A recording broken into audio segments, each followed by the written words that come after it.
Привет!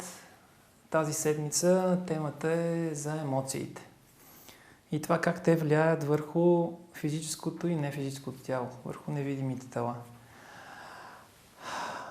Много малко хора всъщност осъзнават, че когато има емоционално припламване, това нещо въздейства на физическо ниво по определен начин. Един от начините е самата емоционалност кара физическото тяло да отдели адреналин. Този адреналин е нужен да бъде спасен живот. Но в повечето случаи това, което се случва е емоцията, която се сработва в дадения момент е основно от нещо, което ние сме обусловени да реагираме по навик. Не е нещо, което е животоспасяващо, не ни гони нещо, живота ни не е в опасност, а е просто гледаме телевизия, говорим по телефон и така нататък. И във всеки един от тези моменти тялото отделя невидимо този адреналин. Усещането за отделянето на адреналин е стягане и свиване на раменете, сковаване на сфинктера, това е крайната част на ануса, след което долната част на коремната мускулатура. В момента, в който това нещо се блокира, диафрагмата вече няма как да слезе надолу, за да сработи пълно изпълване на белия дроб. И съответно на физическо ниво се получава едно много сериозно сковаване, задържане и сработване вече на плитко дишане. При плиткото дишане самото то прави така, че тялото да не може да поддържа нормална алкална среда и в тази среда съответно започват едни процеси, които ги наричат киселинни и съответно тялото започва да търси начин да се освободи от тях. И благодарение на съня, който имаме, това нещо се случва всека вечер. Но имайте в предвид, че всяка една емоция, освен че сковава тези зони, които са видими, свива в микроплан, свива мускули и органи. И тези мускули и органи, когато биват свити, съответно кръвоносната система и кръвопотока, който носи хранителни вещества, носи кислорода и така нататък, не може да влезе дълбоко навътре в тези зони. И това нещо съответно създава определени патологични състояния на определени места в организма. И в зависимост от това от какъв вид е емоционалността, съответно и колко време се задържа тя във времето, колко дълго време тя цикли ежедневно, ежеседмично, ежемесечно, определената зона се задържа скована и вдървена дълго време, вечер успява да се отпусне и да се освободи, за да може да се окислороди нещо, но до някъде, не е напълно достатъчно. И циклейки това нещо, продължавайки в живота, в един момент тази зона, в зависимост от това човек каква емоционалност има и колко е фин, нежен, съответно сработват някои по-тежки патологични състояния, като рак, МС и така нататък. Тоест тези зони, за да може тялото да не колабира веднага, те обръщат клетката, която е свалена съдържанието на кислород, процентно съдържание на кислород в нея, тя за да оцелее тялото е нужно да направи деформация, да се промени и в тази промяна тя се видоизменя, тя става, изражда се, така да се каже, и както я наричат, ракова. И благодарение на тези ракови клетки тялото успява да сработва жизнените функции в безкислородна среда, в определени зони. Колкото повече задържаме и по-дълго време задържаме това нещо, колкото повече поддържаме тази емоционалност, паразитна, обусловена, неистинска, толкова повече там зоната сработва, задържа и в един момент, когато стане прекалено прекалено киселинна средата, в един момент на това тяло му се задава сигнал от имунитета. Време е то да бъде разложено, разпаднато, разградено. И това е един от начините. Рака е път към освобождаване на физическото тяло от духовното. Та всъщност, когато се подаде сигнала, разлага и разпада и така нататък, това е момента, в който духовното тяло се освобождава, оставя физическото да бъде слято с всемира, така да се нарече. Всъщност това ограничено тяло, излизаме от него и отиваме на други полета да работим, така да се каже.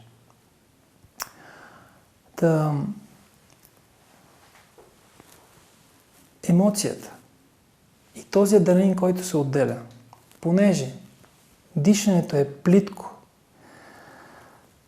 не е достатъчно да усвои и да обработи адреналина.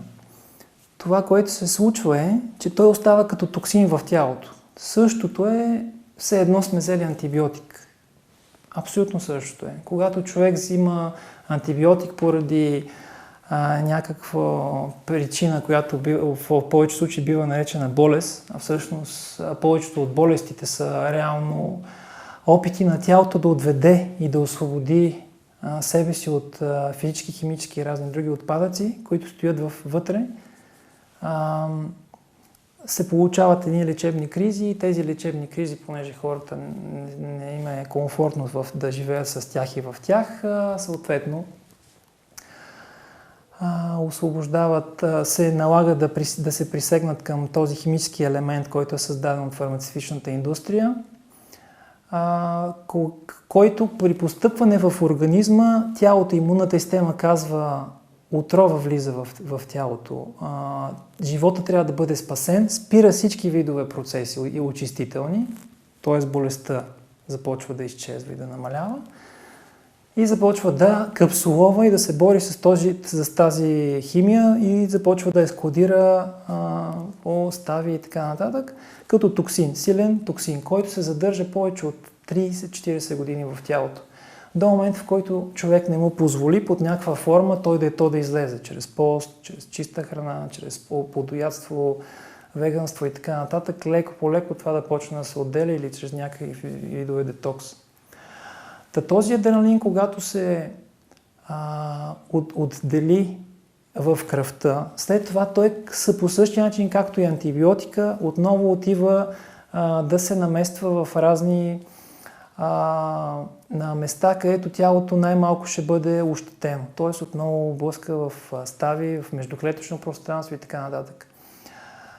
И какво се случва във времето? Когато човек поради някаква причина се отпусне или мине на високо, отиде на високо или направи някакъв преход за по-дълго време или спре храната или я намали и така нататък, веднага сработва процеса на очистване. И когато този токсин, химикал, дали ще е антибиотик или адреналин, който ние сами сме отделили, постъпи в кръвопотока за извеждане през бъбреци и черен дроб, това, което се случва е на физическо ниво се усещат едни притупвания на сърцето, изпотяване на крайниците, изтръпване, главозамайване, световъртежи. И в един момент, когато човек не е добре запознат, започва да си мисли, че нещо ще се случи, че във всеки един момент би могъл да умре. И тогава започват леко да се прокрадва идеята на паник-атаката или на паническите разстройства, или там както ги наричат. Всъщност, на физиологично ниво, когато такъв токсин навлезе и се работи по този начин, сърцебиене, изпотяване, изтръпване на крайниците, главозамайване и така нататък, е малко сложно да бъде обяснено от научната медицина. Това е всъщност процес на почистване на химически елемент и плуващ в кръвопотока с цел извеждане. И тук в това незнание и невежество хората започват да си мислят, че нещо се случва на физическо ниво. Всъщност то се случва, но започва да идва края на живота им. И така, сработвайки ден след ден, месец след месец, в един момент напрежението става все по-голямо, предположенията стават все повече и в един момент човек влиза в едни състояния, в които винаги първо се сработва физическото и след това идва психологичния момент на паниката. И тогава губиш почва под краката, спираш, ума блокира, мозъка блокира, не може човек да мисли трезво, нормално и влиза в състояние, в които не иска да излезе от апартамента или не може да пътува извън града и така нататък. Всъщност, за това е в основата. Емоционалността е в основата почти на абсолютно всяко нещо, което се случва в живота ни. Дали ще са паника атаки, дали ще е рак, дали ще е МС и така нататък. Затова, когато тръгнах да хващам цялостно, холистично, комплексно идеята за здравето, хванах всички сфери на това здраве. Емоционалността, менталността, дишането, релаксацията, храненето и движението, гимнастиката. За да може човек да разбере, че просто не може да ползва само едно от нещата. Не може просто само да смени храната или само да започне да ходи на йога или да започне да прави само медитация. Всичко трябва комплексно да подходим. И когато спрем този постоянен приток на адреналин в кръвта, когато спрем постоянно сами да отравяме собственото си тяло, когато започнем леко по леко внимателно да махаме медикаменти, които сме ползвали до момента, много внимателно трябва да се прави това. Примерно идеята на стъпалото. Махаме, намаляме дозата, караме 1-2 седмици, след това намаляме още малко, караме още 2 седмици, след това още малко 2 седмици, за да може внимателно да бъде отведен този токсин извън тялото. Понеже тялото малко или много е свикнало с тези вещества, дали са психотропни или някакви други и така нататък, за него ще е голям шок и много силен очистителен процес ще тръгне изведнъж и малко ще бъде трудно за човека в състояние да издържи този дискомфорт, който следва от бързото спиране и намаляване на тежки храни, на антибиотици, на лекарства и така нататък. С това просто трябва много внимателно да се подходи към този процес. Това, което емоцията прави в невидим план, е, както казах, свивайки сфинктър и долната част на корема, блокирайки диафрагмата, всъщност първа и втора чакра се блокират, така да се каже, не могат да разгръщат нормалното, идеалното си поле и да въртат по нормален начин. И всъщност има развихряне на горните чакри и става въздушност. Тоест, земя и въздух не са в баланс. Идеята е човек да бъде винаги в баланса между въздуха и земята. Това се постига много лесно. В началото това, което съветвам, е човек да научи диафрагмалното дишане. Имам специално видео само за него. Да разбере процеса, но за да се случи диафрагмалното дишане, трябва да му бъде позволено да се случи. Тоест от тази емоционалност, сфинктър и корема като са свити, няма как диафрагмалното дишане добре да сработва и правилно да сработва. Затова е нужно осъзнато вниманието да слезе долу. Вниманието не с мисъл, форма, да се представяш как се отпуска, а вниманието слиза долу, отпуска сфинктъра, отпуска корема. Корема по естествен начин излиза напред и надолу. Той просто се разгръща. Това прави корема. Позволява диафрагмата да слезе надолу. Тоест, тези органи, които са зад коремната кухина, дебело, тънкочерво и така нататък, всичко това успява да слезе напред, за да може диафрагмата да слезе и съответно кислорода и гърдите да се изпълнат добре. Изпълвайки се добре, е поето достатъчно необходимо количество кислород, който способства този адреналин, който е отделен минути преди това или секунди преди това, в зависимост от това човек колко бързо осъзнал, че всъщност е в тази емоционалност, той да бъде неутрализиран чрез този кислород, чрез тази прана, която навлиза в тялото. Това е като в момента на самата емоция. Работейки върху диафрагмалното дишане постоянно, твърдо, неотклонно, всеки ден, минимум 3 месеца, няма събота, няма неделя, 2 пъти на ден, 25-30 минутки, сработва един естествен процес, в който в един момент идеята на това дишане да стане част от нас, т.е. така както сме се родили и сме започнали да дишаме, да си върнем спомена, да си върнем правилния навик на дишането. Това е цялата идея на това нещо. Не да го приемаме като практика, като нещо, което трябва да бъде направено задължително, за да изляза от еди какво си състояние, а да влезем, да ги правим нещата като сливане, като единение с тях, да бъдем част от дишането, да има усещане, да има радост, да има спокойствие, да има отпускане и освобождаване. Повечето хора, когато започнат с диафрагмално дишане, те започват с целта. Аз искам да изляза от това състояние, искам да постигна това нещо и така нататък. Когато има цел, има напрежение в тази цел. Трябва да забравим идеята за целта и да започнем да вникваме в това, което се случва в тялото.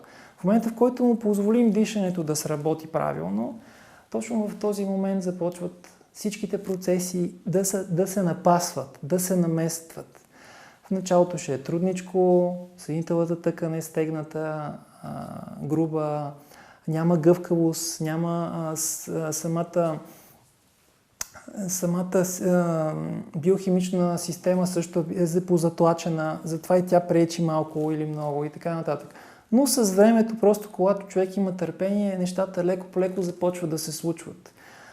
И започва да им се проясняват нещата. Ще видите след 3-я, 4-я, 5-я месец. Просто е важно да има търпение, да има упоритост, да има постоянство в това нещо, за да може тази емоционалност да започнем да я леко по леко да я контролираме, да я осъзнаваме и да започнем да живеем по друг начин. Това е един от методите. Всъщност да позволим диафрагмалното дишане да се случи, тогава адреналина, който се е отделил от емоцията, той ще бъде изведен. Или по-скоро ще, грубо казано, изгорен вътре в тялото и той повече няма да въздейства по този химичен път, по който е въздействал до сега и е окислявал средата.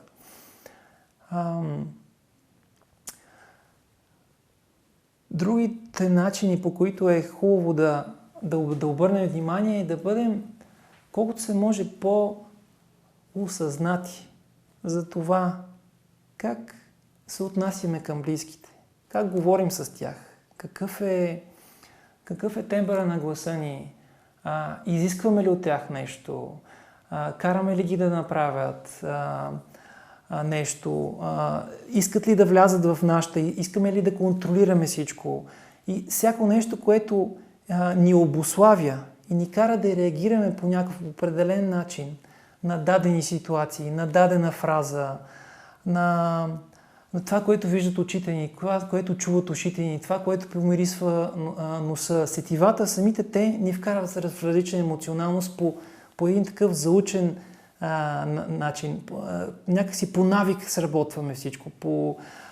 Тоест като една кукла на конци сме в повечето случаи.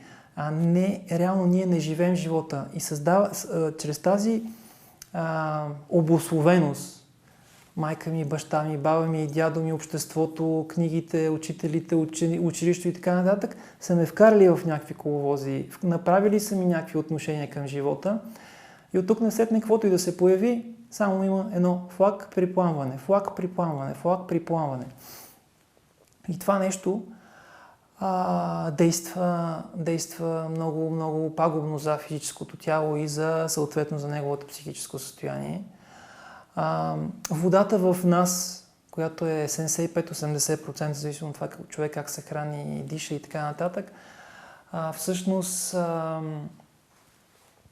не е толкова чиста, не е толкова бистра, колкото и тялото да се опитва да направи съответното структуриране на тази вода или на тази храна, която приемаме,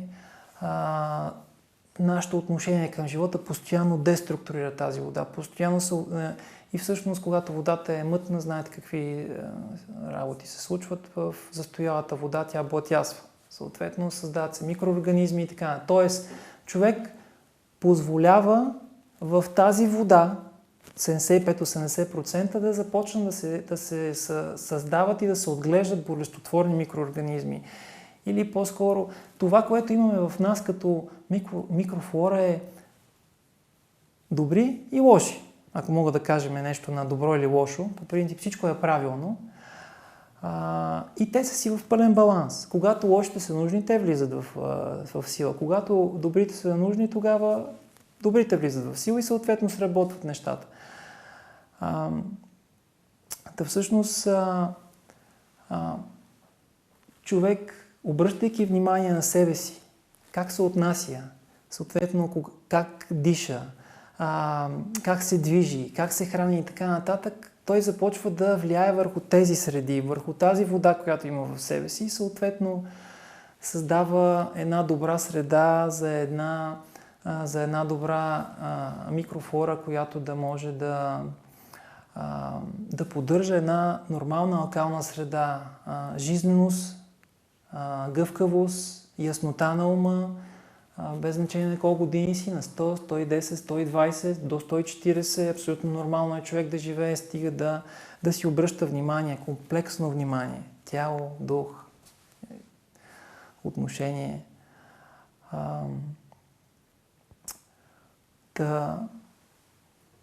Виждате как самата емоционалност, тя работи на абсолютно всички нива. Работи на физическо ниво, стяга, свива, обръща, окислява, отделя химикал. На енергийно ниво блокира долната част, подпъпа, харата, корема, сфинктера, отрязва земята. Оставаме въздушни и силно емоционални.